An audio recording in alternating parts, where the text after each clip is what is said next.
Good morning बच्चों, मैं जितेंद्र कुमार शर्मा स्वागत करता हूं आपका आज की कक्षा में। आज की कक्षा में बच्चों हम पढ़ने वाले हैं कक्षा 4 की पर्यावरण अध्ययन की पुस्तक अपना परिवेश का 22वां अध्याय, जिसका नाम है यात्रा। और प्यारे बच्चों, इस पाठ की जो हमारे पिछले 3 भाग हैं उनका अध्ययन हम पिछली कक्षाओं में कर चुके हैं, जहां हमने बच्चों के दल के साथ भ्रमण शुरू कर दिया राजस्थान के अनेक सारे जिलों का। साथ ही साथ हमने चर्चा की थी अनेक सारे यातायात के साधनों के बारे में, यात्रा के कई सारे कारणों के बारे में। और हमने जो हमारा राजस्थान भ्रमण प्रोग्राम है उसके दौरान बच्चे सौरव के साथ और उसके दल के साथ मिलकर के जयपुर का भ्रमण कर लिया, जैसलमेर का भ्रमण कर लिया और जोधपुर शहर का भ्रमण भी कर लिया है। अब बच्चों का यह दल राजस्थान के किस जिले में प्रवेश करने वाला है और वहां पर हमें कौन कौन सी ऐतिहासिक जानकारियां प्राप्त होने वाली हैं, तो चलो बच्चों के साथ मिलते हैं और जानते हैं अगला शहर, जिसका नाम है उदयपुर दर्शन। यानी अब हम उदयपुर शहर में जाएंगे और वहां के दर्शन करेंगे, वहां के जितने स्थल हैं उनका पता करेंगे। तो देखिए बच्चों, आगे क्या होता है, बच्चे बताते हैं कि हमारा अंतिम पड़ाव उदयपुर था। यानी बच्चों का जो अंतिम जिला देखने का प्लान था वो था उदयपुर की। हम बस उदयपुर तक की यात्रा करेंगे। इसे झीलों की नगरी के नाम से भी जाना जाता है। यहाँ पर अनेक सारी झीलें हैं। इन कारण इस सभी के कारण या इन झीलों के कारण बच्चों उदयपुर को कहा जाता है झीलों की नगरी। यहाँ लोगों की बोली जोधपुर जैसलमेर से भी अलग थी। ऐसा क्यों था? क्योंकि हम जान चुके हैं ना बच्चों, स्थान विशेष पर जैसे जैसे हम आगे जाते जाएंगे, दूरी बढ़ती जाएंगी, वैसे वैसे बोली बदलती जाएगी। हर क्षेत्र विशेष की अपनी एक विशेष बोली होती है। तभी बच्चों ने महसूस किया कि यहाँ की जो बोली है वो जोधपुर और जैसलमेर से भी अलग है। कैसे पता चला बच्चों को? देखिए, जब टिकट चेकर ने टिकट मांगी तो यहाँ के लोग बोले, हाँ लइए राख्यो है, मैं पहली टिकट लेवाने पछे गाड़ी में बैठा सा। तो देखा आपने, जहां पर जोधपुर में अलग प्रकार की बोली थी, उसी प्रकार यहाँ उदयपुर में जो टिकट मांगा गया टिकट चेकर द्वारा, तो स्थानीय लोगों की बोली कुछ इस प्रकार की थी, हाँ ले ही राख्यो है, मैं पहली टिकट लेवाने पछे गाड़ी में बैठा। मतलब इसका मतलब हम भी नहीं समझ पा रहे ना, कितनी अलग बोली है। तो देखो बच्चों, ये कहना चाह रहे थे कि हाँ ले ही राख्यो है, हाँ हमने टिकट ले रखा है। माँ पहली टिकट लेवा, माँ यानी हम, पहली यानी पहले, टिकट लेवा टिकट लेते हैं, हम पहले टिकट लेते हैं ने, और पछे गाड़ी में बैठा, उसके बाद में हम गाड़ी में बैठते हैं। तो देखा बच्चों, कितनी अलग बोली है ना। ये जोधपुर से जैसलमेर से भी अलग है। तो हम समझ पा रहे हैं कि स्थानीय भाषा अलग होती है हर जगह जगह की। कहीं पर मारवाड़ी बोली जाती है, कहीं पर ढूंढाड़ी बोली जाएगी, कहीं पर बागड़ी बोली जाती है। तो हर क्षेत्र विशेष में अपनी अपनी स्थानीय भाषा बोली जाती है। बच्चे बताते हैं कि यहाँ बहुत सुंदर बाग बगीचे और फव्वारे हैं। बच्चों ने देखा यहाँ पर अनेक सारे बाग बगीचे हैं उदयपुर में, कई सारे फव्वारे हैं, इतनी सारी झीलें हैं। तो बच्चों ने भी आनंद लेना चाहा एक झील में नौकायन का।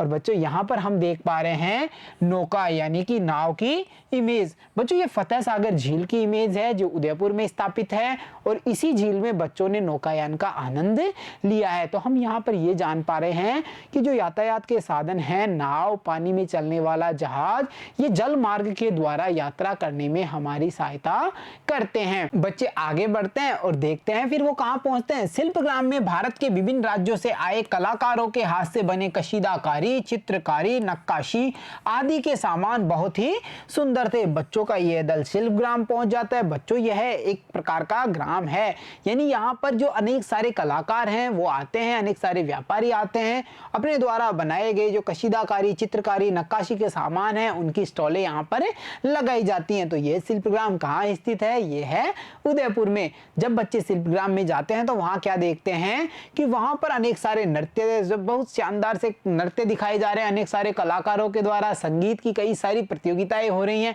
और इन सब का आनंद बच्चे उठाते हैं। इसके बाद में बच्चे हल्दी घाटी भी जाते हैं। और बच्चों हल्दी घाटी वह स्थान है जहां पर क्या हुआ था, हमने जाना था ना हल्दी घाटी के बारे में। हल्दी घाटी वह स्थान है जहां पर महाराणा प्रताप और मुगलों की सेना के बीच में युद्ध हुआ था। तभी बच्चे बताते हैं यह वही स्थान है जहां महाराणा प्रताप ने अकबर की सेना यानी मुगलों की सेना से युद्ध किया था। अब बच्चे हल्दी घाटी का भ्रमण कर चुके हैं, शिल्पग्राम का भ्रमण कर चुके हैं। आगे बच्चे कहां जाने वाले हैं? इसके बाद में बच्चों वे जाते हैं महाराणा प्रताप गौरव केंद्र पर, जहां पर वो देखते हैं कि उन्हें एक विदेशी महिला दिखाई देती है। विदेशी महिला मतलब जो हमारे देश की नहीं है, ये किसी अन्य देश से यात्रा के लिए यहाँ पर आई हैं। बच्चों जब वो इस विदेशी महिला को देखते हैं तो वहाँ बच्चों के साथ एक अजीब घटना होती है। उन्हें कुछ ऐसा पता चलता है जिसकी कल्पना उन्होंने की नहीं थी। ऐसा क्या होता है, देखो उस विदेशी महिला को वहां से कुछ कलात्मक वस्तुएं खरीदनी थी। उसके पास कुछ पौंड यानी इंग्लैंड की मुद्रा थे। ये वाली पौंड की इमेज हम यहाँ पर देख पा रहे हैं। बच्चों इंग्लैंड की मुद्रा, हर राष्ट्र की अपनी अपनी मुद्रा होती है जिसका प्रचलन राष्ट्र के भीतर लेन देन के लिए किया जाता है। इसी प्रकार जो वो विदेश से महिला आई थी उसके पास पौंड यानी इंग्लैंड की मुद्रा थी। इंग्लैंड की मुद्रा का नाम पौंड, जिस प्रकार हमारे भारत की जो मुद्रा है उसका नाम होता है रुपया। उसी प्रकार बच्चों अनेक देशों की अलग अलग मुद्राएं होती हैं जिनका प्रचलन अपने क्षेत्र में ही किया जाता है। अब जब महिला के पास पौंड है, उसे यहाँ सामान खरीदना है, परंतु क्या होता है, देखो दुकानदार ने पौंड लेने से मना कर दिया। ऐसा क्यों हुआ बच्चों? बच्चे भी आश्चर्यचकित हो गए कि दुकानदार ने पौंड लेने से मना क्यों कर दिया। क्योंकि बच्चों पौंड हमारे यहाँ नहीं चलता है, क्योंकि ये हमारी स्थानीय मुद्रा नहीं है, हमारे देश की मुद्रा नहीं है ना। अब फिर उस विदेशी महिला को अगर सामान लेना होगा तो वो कैसे ले पाएगी? तो दुकानदार उसको कहते हैं, देखो व्यापारी ने उस महिला को बताया कि आप विदेशी मुद्रा विनिमय बैंक में जाकर के पौंड के बदले भारतीय मुद्रा रुपये प्राप्त कर सकती हैं। तो बच्चों अब हम समझ पा रहे हैं, जब कोई व्यक्ति किसी अन्य देश की यात्रा पर जाता है तो उसे वहां पर अपने देश की मुद्रा के बदले जो ये विदेशी मुद्रा विनिमय बैंक है वहां अपनी विदेश की मुद्रा दे करके उस मुद्रा के मूल्य के अनुसार या जो अंतर्राष्ट्रीय मूल्य होता है उसके अनुसार उसे वहां से उस राष्ट्र की मुद्रा प्राप्त हो जाती है। जैसा कि इस विदेशी महिला ने जब विनिमय बैंक जाकर के पौंड जमा कराया होगा तो इसे प्राप्त हो गया होगा भारतीय रुपया। अब वो कितना हुआ, क्या एक पौंड में कितने भारतीय रुपए होते हैं, ये तो उस दिन के भाव से ही तय होता है। तो बच्चों यहाँ पर हम ये समझ पा रहे हैं कि हर देश की अपनी अपनी मुद्रा भी होती है विनिमय करने के लिए। तो बच्चों हमने यहाँ पर इतनी सारी जानकारी प्राप्त कर ली, तो क्यों ना अब कुछ प्रश्नों को हल भी कर लिया जाए। तो चलो शुरू करते हैं। पता कीजिए और लिखिए। पता कीजिए और लिखिए में हमारा पहला प्रश्न है, आपके यहाँ कौन सी बोली या भाषा बोली जाती है? चाहे आपके यहाँ मारवाड़ी बोली जाती है, बागड़ी बोली जाती है, ढूंढाड़ी बोली जाती है, जो भी भाषा आपके क्षेत्र में बोली जाती है उसका नाम आपको यहाँ पर लिखना है। तो चलो अब चलते हैं अगले प्रश्न पर। और हमारा अगला प्रश्न है, हमारे देश की मुद्रा क्या कहलाती है?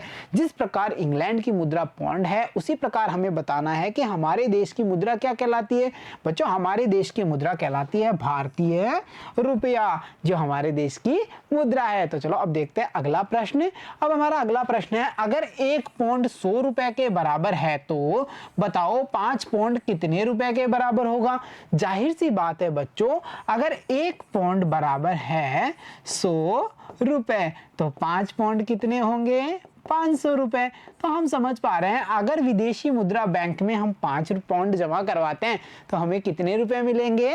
500 रुपए। तो हम यहाँ लिख देंगे कि एक पौंड बराबर अगर 100 रुपए है तो 5 पौंड बराबर होंगे 500 रुपए। तो चलो देखते हैं अगला प्रश्न। कुछ अन्य देशों की कौन कौन सी मुद्राएं प्रयोग होती हैं? जैसा कि हमने जाना इंग्लैंड की पौंड है, भारत की भारतीय रुपया है, उसी प्रकार और अन्य देशों की मुद्राएं आप बताइए। तो देखिए बच्चों, अमेरिका में डॉलर, फ्रांस में फ्रैंक या यूरो, जापान में येन, इंग्लैंड में पौंड और बांग्लादेश में टका। इस प्रकार से अन्य अन्य देशों में या अलग अलग देशों में अलग अलग प्रकार की मुद्राएं प्रचलित होती हैं और उनमें से कुछ उदाहरण हमने यहाँ पर देख लिए हैं। तो चलो अब बढ़ते हैं अगले प्रश्न पे। और हमारा अगला प्रश्न है, यह भी कीजिए। बच्चों यहाँ यह भी कीजिए में हमें क्या करना है, शिक्षक की सहायता से राजस्थान के नक्शे में उन शहरों को चिन्हित करें जो इस पाठ में आए हैं। प्यारे बच्चों, इस पाठ में हमने अनेक सारे जो जिले हैं उनका भ्रमण किया था। अब हमें क्या करना है, हमारे राजस्थान के नक्शे में उन जिलों के नाम को अंकित करना है। जैसे कैसे करेंगे, बच्चों का दल सबसे पहले कहाँ गया था, हमने पता किया था ना, दिल्ली से निकल करके यह दल पहुंचा था जयपुर। तो ये रहा हमारा जयपुर। तो देखा हमने नक्शे पर जयपुर की स्थिति। जयपुर से यह दल रवाना होता है कहाँ के लिए, जैसलमेर की सैर के लिए। बच्चों यहाँ पर है हमारा जैसलमेर। तो हमने नक्शे पर जैसलमेर की स्थिति का भी पता कर लिया। इसके बाद में बच्चों के दल ने जोधपुर का भ्रमण किया। जो हमारा जोधपुर स्थित है इस नक्शे पर, यहाँ पर ये रही जोधपुर की स्थिति। और जोधपुर भ्रमण के बाद में जो बच्चों का दल है वो उदयपुर की भ्रमण करता है। तो यहाँ पर बच्चों हम देख पा रहे हैं उदयपुर की स्थिति को। तो इस प्रकार से हमने पता कर लिया कि बच्चों के दल ने जहां जहां भ्रमण किया वो राजस्थान में कौन कौन से इलाकों में स्थित है, जैसे जयपुर, जैसलमेर, जोधपुर और उदयपुर, और इनकी स्थिति को हमने नक्शे पर देख लिया। तो चलो देखते हैं अगली एक्टिविटी। बच्चों अगली एक्टिविटी जो हमें करनी है वो है क्या है, देखो भारत की पुरानी मुद्राओं का संग्रहण कीजिए एवं पता कीजिए कि उस मुद्रा का उपयोग कब होता था। आप अपने दादाजी से, दादी जी से, बड़े बुजुर्गों से पता करेंगे कि इन पुरानी मुद्राओं का प्रचलन कब कब होता था। ये जानकारियां हमें प्राप्त करनी है। तो चलो अब देखते हैं अगली एक्टिविटी में किसी भी एक नोट या एक सिक्के को ध्यान से देखें, उस पर क्या क्या जानकारियां अंकित हैं। बच्चों सिक्के और नोटों पर सन होती है, उस नोट या सिक्का का जो मूल्य है वो होता है। साथ ही साथ हम देखते हैं कि कुछ चिन्ह प्रतीक ऐसे भी उस सिक्के पर बनाए जाते हैं। तो ये सब वो जानकारियां हैं जो हम एक सिक्के या नोट पर प्राप्त कर पाते हैं। तो यहाँ पर हमने एक्टिविटी के माध्यम से कुछ और जानकारियां प्राप्त कर ली हैं। तो देखो बच्चों आपने इस अध्याय से हमने कितना सारा ज्ञान प्राप्त कर लिया। तो अब समय है कि इस पूरे पाठ से हमने क्या सीखा है उस पर नजर डाली जाए। तो चलो शुरू करते हैं। हमने ये जाना कि यात्रा कई उद्देश्यों से की जाती है, चाहे वो धार्मिक कारण हो, सांस्कृतिक हो या फिर हम कहें शैक्षणिक कारणों से यात्राएं की जाती हैं। बच्चों साथ ही साथ हमने ये जाना कि यात्रा के कई साधन होते हैं। ये जमीन पर चलने वाले, पानी पर चलने वाले और हवा में उड़ने वाले होते हैं। यानी कुछ ऐसे साधन हैं जिनसे हम जमीन मार्ग या स्थल मार्ग से यात्रा करते हैं, कुछ साधनों की सहायता से हम जल मार्ग से यात्रा करते हैं और कुछ साधन ऐसे होते हैं जिनकी सहायता से हम वायु मार्ग से यात्रा करते हैं। साथ ही साथ हमने ये जाना कि राजस्थान में कई दर्शनीय एवं पर्यटन स्थल हैं, सभी की अपनी विशेषताएं और महत्व है, और इन सब का भ्रमण हमने पाठ में कर लिया था। साथ ही साथ बच्चों हमें यह भी समझ में आ गया कि राजस्थान में बोली, वस्त्र, आभूषण आदि में बहुत विविधता है। अलग अलग क्षेत्रों में अलग अलग प्रकार की बोली बोली जाती है, अलग अलग प्रकार के पहनावे पहने जाते हैं। इस प्रकार से हम इस निष्कर्ष पर निकलते हैं कि राजस्थान में अलग अलग क्षेत्रों में अलग अलग प्रकार की बोली, वस्त्र और आभूषण पाए जाते हैं। तो बच्चों यहाँ पर इतना सारा ज्ञान हम प्राप्त कर चुके हैं। साथ ही साथ देखो बच्चों हमने यह भी सीख लिया कि यहाँ बहुत से विदेशी पर्यटक भी आते हैं जो यहाँ पर मनोरंजन का आनंद लेते हैं, वो यहाँ पर घूमने के लिए भी आते हैं। और हमें यह पता चला कि अलग अलग देशों में अलग अलग मुद्रा का प्रयोग होता है। जब हम किसी अन्य देश में भ्रमण के लिए जाते हैं तो विदेशी मुद्रा विनिमय बैंक के द्वारा हम अपनी मुद्रा दे करके उस स्थान पर प्रचलित होने वाली जो मुद्रा है उसे प्राप्त भी कर सकते हैं। तो देख लिया बच्चों हमने इस अध्याय से कितना सारा ज्ञान प्राप्त कर लिया। जब हम इतना कुछ जान चुके हैं तो अब समय है कि क्या जाना क्या समझा उसे बताते हैं। तो चलो शुरू करते हैं। जाना समझा अब बताइए। और जाना समझा अब बताइए में जो हमारा पहला प्रश्न है वो है, आप अपने अवकाश के दिनों के लिए 7 दिन के भ्रमण कार्यक्रम की योजना बना करके लिखिए। मान लो बच्चों आपको 7 दिन का अवकाश मिल रहा है और कह रहे हैं कि आपको एक भ्रमण योजना बनानी है, आप कहां कहां जाना चाहते हैं और वहां क्या क्या देखना चाहते हैं। तो उन सब के बारे में आप एक योजना बना करके लिखेंगे। जैसे पहले दिन मैं कहां जाऊंगा, दूसरे दिन मुझे कहां जाना है, तीसरे दिन मुझे कहां जाना है।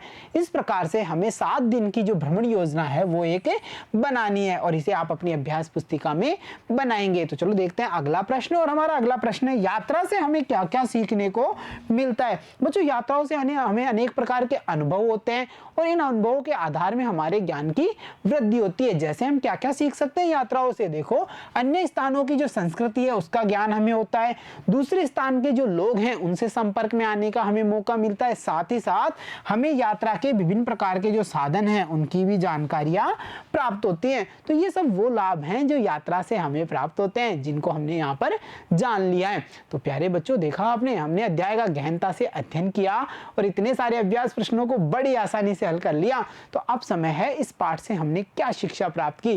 तो चलो देखते हैं आज की हमारी शिक्षा। और हमारी शिक्षा है, शैक्षणिक यात्रा बढ़ाती है हमारा ज्ञान, देश की विविधता पर है हमें अभिमान। यानी बच्चों ये जो यात्राएं होती हैं इनको करने से हमें हमारे ज्ञान में वृद्धि प्राप्त होती है, यानी हमारा ज्ञान बढ़ता है। साथ ही साथ बच्चों, जो हमारे देश की विविधता है उसके होते हुए भी आज भी हमारे देश में एकता पाई जाती है। इतने सारे धर्मों के लोग, इतनी सारी बोलियां बोली जाती हैं, इतने अलग अलग तरह के पहनावे पहने जाते हैं, फिर भी हम यही कहते हैं कि हम सब भारतीय हैं। तो है ना विविधता में एकता, और इस बात पर हमें अभिमान है। तो देखा प्यारे बच्चों, यात्रा नामक अध्याय से हमने कितना सारा ज्ञान प्राप्त किया। तो प्यारे बच्चों, मिलता हूं आपसे अगली कक्षा में, तब तक के लिए धन्यवाद बच्चों।